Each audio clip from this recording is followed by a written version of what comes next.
আপনারা সরাসরি দেখছেন সন্দেশখালীতে পৌঁছলেন রাজ্যের দুই মন্ত্রী পার্থ ভৌমিক ও দমকল মন্ত্রী সুজিত বসু। সন্দেশখালীর বেড়মজুর সহ যে সমস্ত এলাকায় উত্তপ্ত পরিস্থিতি, বিশৃঙ্খলা তৈরি হয়েছে জমি আন্দোলনকারীদের, তাদের সঙ্গে কথা বলতে, এলাকার পরিস্থিতি সরজমিনে খতিয়ে দেখতে রাজ্যের দুই মন্ত্রী পৌঁছলেন। ধামাখালী জেটিঘাট থেকে লঞ্চে করে সন্দেশখালীর উদ্দেশ্যে রওনা দিয়েছেন। এই মুহূর্তের মধ্যে সন্দেশখালী জেটিঘাটে নেমে তাদের উদ্দেশ্য সম্পর্কে জানিয়েছেন, এলাকার পরিস্থিতি কি, সমস্ত বিষয় সন্দেশখালীতে কি অবস্থা রয়েছে সবকিছু জানালেন রাজ্যের দুই মন্ত্রী।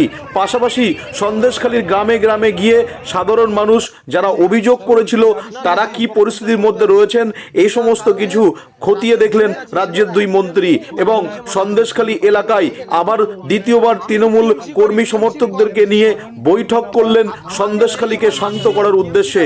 আর সে দৃশ্য আপনাদেরকে সরাসরি বিএনএ নিউজের পর্দায় দেখাচ্ছি, আপনারা দেখতে থাকুন। সেই সময় ওটা অনেক আগে হয়েছে, মানে এই ঘটনাক্রম শুরু হওয়ার আগে অনেক আগে সুকুমার বলেনি, অজিত বলেছি সম্পাদক ছিল, তাকে আলাদা দায়িত্ব দেওয়া হয়েছে অফিসিয়ালি। অলরেডি ওকে অনেক আগেই সরিয়ে অজিতদাকে দায়িত্ব দেওয়া হয়েছে।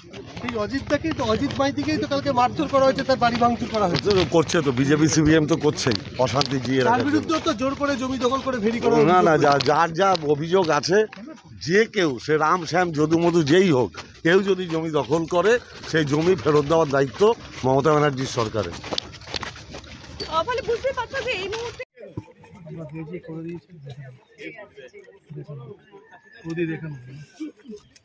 নাম কি একদম দেখো পার্থ ভৌমিক এবং সুজিত বসু, তুমি দেখতে পাচ্ছ সেই ছবি তুলে ধরছে। শুভদিনকে দেখাতে বলবো, মানুষের সঙ্গে জনসংযোগ করার প্রক্রিয়াও কিন্তু অব্যাহত রেখেছেন তারা। একটি ছোট্ট সঙ্গে কথা বলছে পার্থ ভৌমিক। পাশাপাশি এই এলাকায় বলে দিয়েছিলাম আগের দিন মন্ত্রীরা, সুজিত দা, পার্থদা আসছে। হ্যাঁ, ভালো থাকবে যাবে। আর তোমার এই ঘরের ব্যাপারেও তোমারটা টোটালটা দেখে দেওয়া হবে।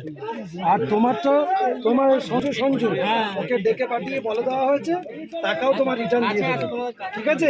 এবার তুমি মন্ত্রীদের সঙ্গে কথা বলো।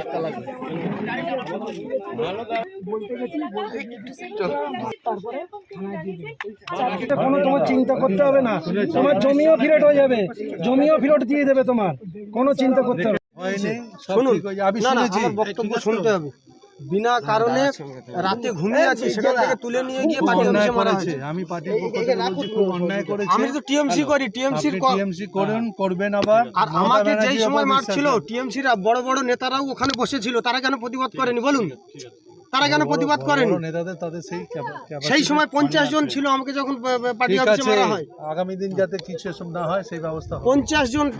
আরে বাবা, এটা প্রশাসনকে জিজ্ঞেস করুন, আমায় জিজ্ঞেস করছেন কেন?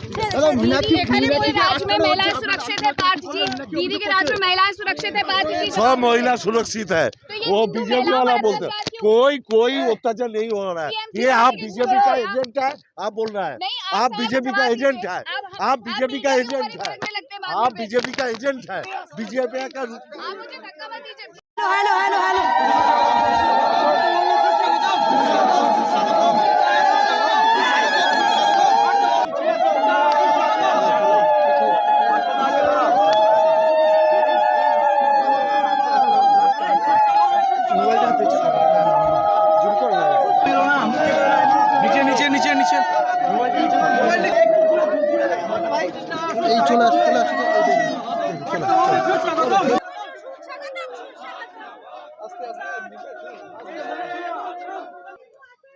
এই তো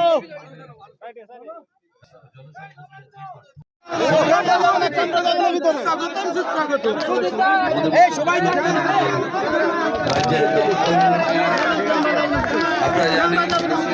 সবাই পরবর্তী সময়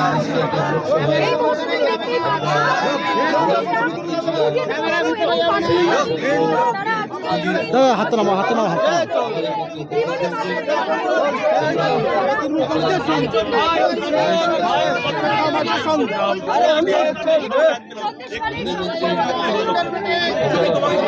আরে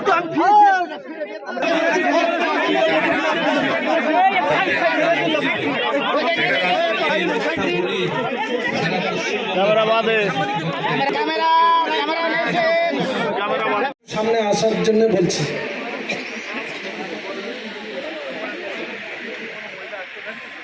আসার ব্যবস্থা করে দেবেন আমাদের ছোট্ট পরে আমাদের যারা মঞ্চে আছেন, আমি পঞ্চায়েত সমিতির সভাপতি সুকুমার প্রত্যেকটা অঞ্চলের মানুষের সঙ্গে যোগাযোগ রেখে আপনাদের ভালোবেসে আপনার সাংগঠনিক দায়িত্বে আছেন, বিভিন্ন সংগঠনের সঙ্গে তিনি যুক্ত থাকেন, সেই বাদলদাকে আমরা ঠিক আছে। আমি এবার আমার সাংবাদিক বন্ধুদের বলবো আপনাদের যদি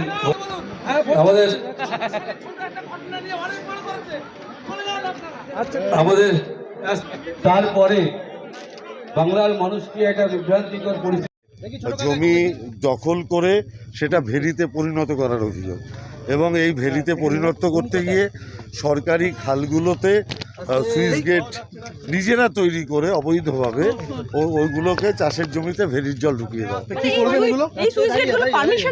না না, ইলিগাল, সব ইলিগাল, নিজেদের মতো করে তৈরি করেছে গায়ের জোর কাটিয়ে। সেচ দপ্তরের আধিকারিকদের বলবেন এগুলো নজরদারি নেই কেন? সব জায়গায় না ইচ্ছা করলেও নজরদারি আপনি প্রত্যন্ত প্রান্তে করতে পারবেন না। আমরা যখনই খবর পাই আমরা ভূমিকা পালন করি। এই যে আমি খবর পেয়েছি, এখন আমার দপ্তর ভূমিকা পালন করছে। নিশ্চিতভাবে যে কোনো জায়গায় আমরা তো কেউ ভগবান নই যে সব খবর আমাদের কাছে থাকবে। আপনারা আমাদের সহযোগিতা করবেন, বিভিন্ন এই ধরনের খবর দিয়ে আমরা বাধিত হব।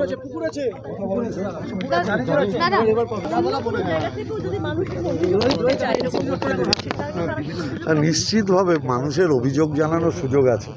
মুখ্যমন্ত্রী তো নিজে কমপ্লেন বক্স খুলেছেন, সারা বাংলার বিভিন্ন মানুষ সেখানে কমপ্লেন করে, তার সুরা হয়। আমি জানি না কেন এই গ্রামের যারা মানুষ তারা মুখ্যমন্ত্রীর যে কমপ্লেন বক্স সেখানে কমপ্লেন পাঠায়নি। আমি অনেককে বললাম আপনারা পাঠাননি কেন, আসলে তাদের অনেকের কাছেও এই ব্যাপারটা পৌঁছয়নি। এটা আমাদের সাংগঠনিক দুর্বলতা। অনেক মহিলা আপনাদের ঘিরে ধরেছিলেন, তাদের অভিযোগ কারণ এখানে অনেক তারা মূলত তো একটাই, হয় ভেরি নয় জমি দখল হয়ে গেছে, আর এক মহিলা কমপ্লেন করলেন একটা প্রাইমারি স্কুলে টিউবওয়েল নেই। এর বাইরে কোনো অভিযোগ কোনো, আপনারা তো দেখলেন এতক্ষণ আছে, মহিলার আর অন্য কোনো কমপ্লেন করেন। আপনারা তো ঘুরছেন, আমরা তো কাউকে লুকিয়ে আলোচনা করছি না। আপনারা কি এরকম একটা অভিযোগও শুনলেন? আমি এর বাইরে কিছু বলতে চাই। গ্রামবাসীরা বলছেন 1 মাসের মধ্যে কি সমস্যার সমাধান করা সম্ভব? প্রশ্ন তুলছেন গ্রামবাসীরা। যখন 1 মাস বাদে আসবো আপনার টিভিতে আমি উত্তর দিয়ে দেবো। সিরাজ এবং অজিত মাইতির গ্রেপ্তারের দাবি তুলছেন গ্রামবাসীরা, কি বলবেন? অজিত মাইতির আবার কি হলো? অঞ্চল সভাপতি জায়গায় ওর আবার কি হলো? বেড মজুরি আমি জানি না, অভিযোগ আসেনি এখনো। অভিযোগ আসলে নিশ্চিতভাবে দেখব। দেখা আর একটা হচ্ছে প্রশাসনিকভাবে দেখা। দলের কাছে এখনো কোনো অভিযোগ আসেনি, প্রশাসনের কাছে এসছে কিনা আমি বলতে পারবো না। সিরাজ এবং অজিতের নামে প্রশাসনের কাছে অভিযোগ এসছে, তাহলে যদি এসে থাকে প্রশাসন ব্যবস্থা নেবে। কাল তো অজিত মাইতির বাড়ি ভাঙচুর করেছে, তাহলে যারা ভাঙচুর করলো তাদের জন্য কি দাবি হবে? তাদেরকেও তো পুলিশ গ্রেপ্তার করেছে। আমি তো এটাই বলতে চাইছি, ওটা পুলিশ বুঝবে। আমি তো তার সাথেও কথা বললাম, আমায় তো বললেন না। আপনি তো দেখলেন আমি তার সাথেও আধ ঘন্টা কথা বলেছি। কিন্তু আমার সঙ্গে তো আধ ঘন্টা কথা বললেন আপনার সামনেই, তিনি তো বললেন না কিছু। হ্যাঁ, আরে কেন মীনাক্ষীকে আটকাবে? ও টোটো করে ঘুরে বেড়াচ্ছে, ও এমন কে যে ওকে আটকাবে? সব জায়গায় জমি দখল, ভেরিতে নোনা জল, মানে চাষের জমিতে নোনা জল ঢুকিয়ে দাও। মানুষের যা অভিযোগ আছে সেই অভিযোগগুলো আমরা খতিয়ে দেখছি, তার রেমিডিও আমরা বার করছি। ইমিডিয়েট কিছু রেমিডি আমরা করে দেবো, আর কিছু একটু সময় লাগবে। জমি মানুষের যাতে ফেরত পেয়ে যায়, দখল জমি সেটা। আর যারা খাল কেটে, যারা জমি কেটে নোনা জল ঢুকিয়েছে সেগুলো খুব তাড়াতাড়ি আমরা রেস্টোর করে দেবো। আর মানুষকে এটা বললাম কতদিনের মধ্যে, আমরা তো আগেও বলেছি যে আমরা রেস্টোর যেগুলো মানে যে নোনা জলটা ধানি জমিতে ঢুকছে সেটা অন্তত 20 দিনের মধ্যে আমরা করে দেবো। ঘুরবো, আমরা আজ ঘুরেছি, কালকে হয়তো ঘুরবো, পরশুও ঘুরবো। ঘুরে ঘুরে মানুষের সঙ্গে কথা বলবো। এখনো করিনি, কমিটি করলে আপনাদের জানিয়ে দেবো। এখনো করিনি, মানুষের সঙ্গে আলোচনা করছি কাদের থাকলে ভালো হবে, কি ঠিক হবে, সবার সাথে কথা বলে। দমকলের দেখুন এখানে কয়েকটা ফায়ার হয়েছিল, এখানে তো বড় গাড়ি আসতে পারবে না নদী পেরিয়ে, দুটো মোটর সাইকেল আমরা এখানে দিয়েছি এপারে আজকে, আর ওপারেও আমরা কাল পরশু থেকে দিয়ে দেবো দুটো মোটর সাইকেল, মানে যাতে ছোট গাড়ি মুভ করার জন্য।